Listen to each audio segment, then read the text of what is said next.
అందరికీ శుభోదయం. మన ఛానల్కి స్వాగతం. ఈరోజు మనం చాలా ముఖ్యమైనటువంటి విషయాన్ని గురించి తెలుసుకోబోతున్నాం. అది కుజదోషం. చాలామంది కుజదోషం ఉన్నవాళ్ళు దోష నివృత్తి చేసుకోకుండా, దోష నివారణ గురించి ఆలోచించకుండా త్వరపడే పెళ్లి సంబంధాలు, త్వరపడి పెళ్ళిళ్ళు చేసేసుకుంటూ ఉంటారు. ఒక కుజదోషం ఉన్నటువంటి వ్యక్తి మరొక కుజదోషం ఉన్న వ్యక్తితోనే వివాహం చేసుకోవాలని, అలా కాని ఎడల వాళ్ళకి వైధవ్యం ప్రాప్తిస్తుందని శాస్త్రాలు ఘోషిస్తున్నాయి.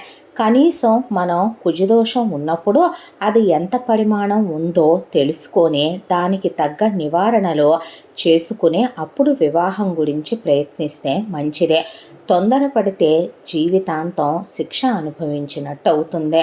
అలా కాకుండా ఉండాలంటే కుజదోష నివారణ కొరకు శక్తివంతమైనటువంటి రెమెడీలు నేను ఇప్పుడు కొన్ని చెప్తాను. అవి మీరు ఫాలో అయ్యి కుజదోషం ఉన్నవాళ్ళు వాటిని నివృత్తి చేసుకోవటానికి ప్రయత్నించండి. అందువల్ల మీరు మీ కుటుంబం సుఖ సౌఖ్యాలతో వర్ధిల్లుతుంది. మరి అవేంటో, కుజదోష నివారణ కొరకు ఏమేం చెయ్యాలో తెలుసుకోబోయే ముందు మీరు మన ఛానల్ని లైక్ చేసి సబ్స్క్రైబ్ చేసుకోవటం మర్చిపోకండి. ఇది చాలా ఇన్ఫర్మేటివ్ వీడియో కాబట్టి ఈ వీడియోని మీకు తెలిసిన స్నేహితులకి, బంధువులకి షేర్ చేసిన ఎడల వారికి కూడా ఇది ఉపయోగవంతంగా ఉంటుంది. మరి ఆలస్యం చేయక వీడియోలోకి వెళ్ళిపోదామా? తమిళనాడులో అనేక సుబ్రహ్మణ్య క్షేత్రాలు కలవు. అవకాశం ఉన్నవారు క్షేత్ర దర్శనముతోనే దోష నివృత్తి చేసుకొనగలరు. మీరు సుబ్రహ్మణ్యేశ్వర స్వామిని ఎప్పుడైతే దర్శిస్తారో, ఆయన్ని మీరు ఎప్పుడైతే పూర్తి భక్తితో ఆయన్ని మీరు దర్శనం చేసుకునే మీకు ఉన్న దోషాన్ని పూర్తిగా నివృత్తి చేయమనమని వేడుకుంటారో, దర్శన ఫలంతోనే మీకు చాలా వరకు దోష నివృత్తి జరుగుతుంది. మీరు ఏ ఏ సమయాలలో చేసుకుంటే దర్శనం అధికమైనటువంటి ఫలం ఉంటుంది అంటే, ఒకటి కృత్తికా నక్షత్రం రోజున కానీ, రెండవది షష్ఠి తిథి యందు కానీ. వైదీశ్వరన్ కోయల్ తమిళనాడులో ఉంటుంది. అక్కడికి వెళ్ళి మీరు సుబ్రహ్మణ్యేశ్వర స్వామిని దర్శించి అభిషేకము, అర్చనాదులు జరిపించుకోండి. అంతా శుభమే జరుగుతుంది.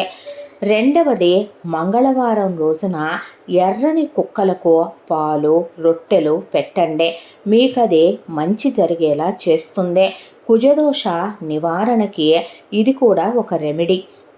మీ దగ్గరలోనున్న సుబ్రహ్మణ్య స్వామి గుడికి వెళ్ళి పూజలు జరుపుకోవాలి.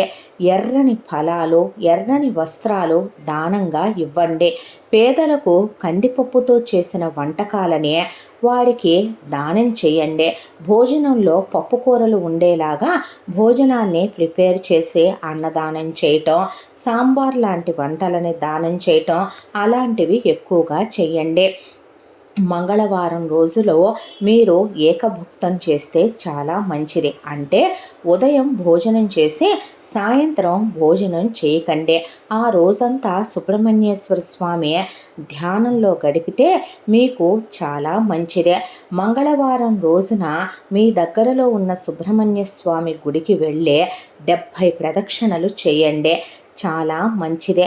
ప్రదక్షిణ చేసేటప్పుడు హడావిడి పడుతూ కొంపలు మునిగిపోయినట్టుగా ఎప్పుడూ ప్రదక్షిణలు చేయకూడదు. నెమ్మదిగా మీరు ఒక 10 ప్రదక్షిణలు చేశాక మీకు అలసటగా అనిపిస్తే ఒక 10 నిమిషాలు విశ్రాంతి తీసుకుని అలా 10 ప్రదక్షిణలు చేస్తూ 10 నిమిషాల ఎడంతోనైనా 70 ప్రదక్షిణలు నెమ్మదిగా పూర్తి చేసుకోండి. మీ జీవితం కన్నా, మీకున్న దోషం తొలగిపోవటం కన్నా మీకు అర్జెంటు పనులేవే ఉండవన్నదే నా నమ్మకం. ముఖ్యంగా స్త్రీలు పగడాల మాలను ధరించండి. ఎరుపు రంగు కలిగిన వస్త్రాలని ధరించండి. ఎర్రటి గాజులు వేసుకోండి. కుంకుమని పెట్టుకోండి.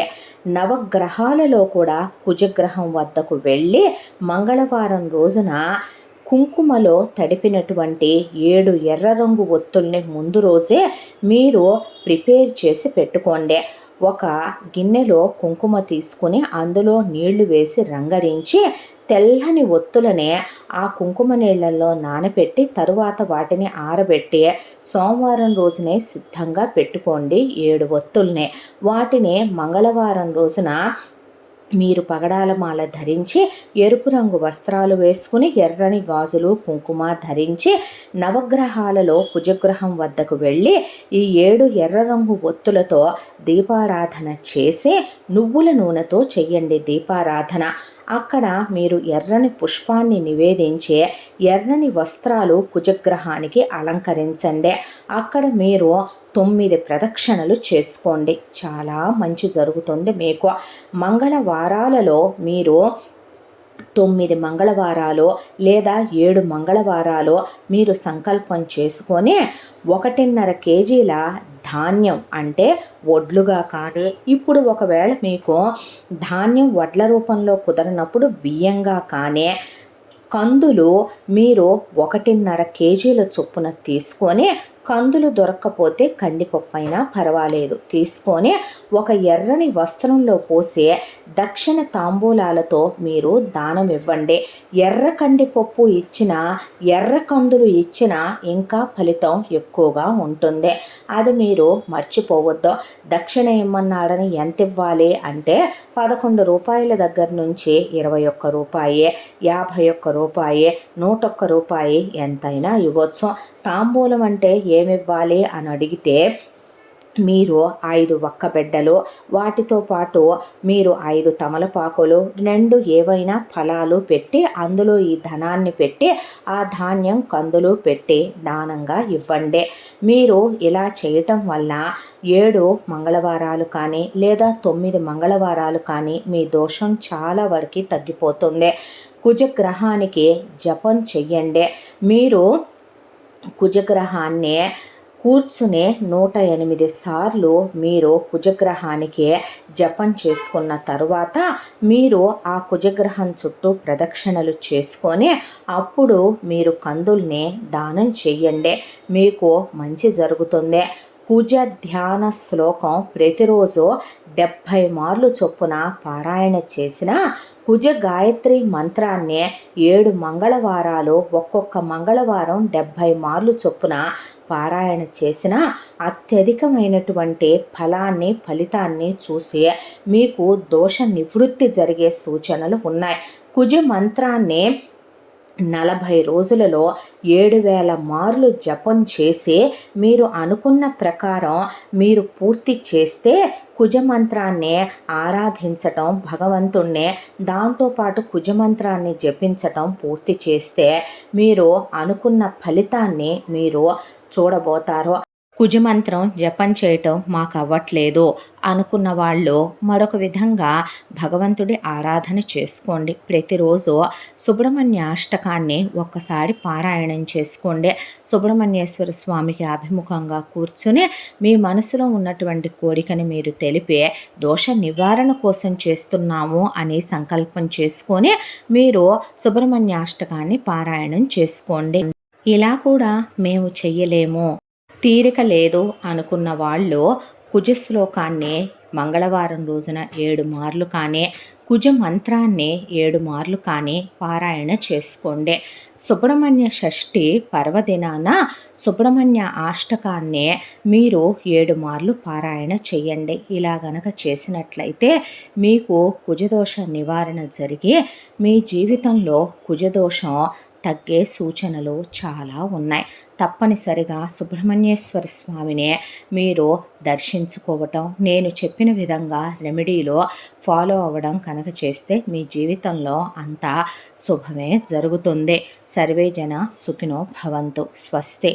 మరో మంచి వీడియోతో మళ్ళీ కలుసుకుందాం. ధన్యవాదాలు. తప్పకుండా మన ఛానల్ని లైక్ చేసి షేర్ చేసి సబ్స్క్రైబ్ చేయటం మర్చిపోవద్దు.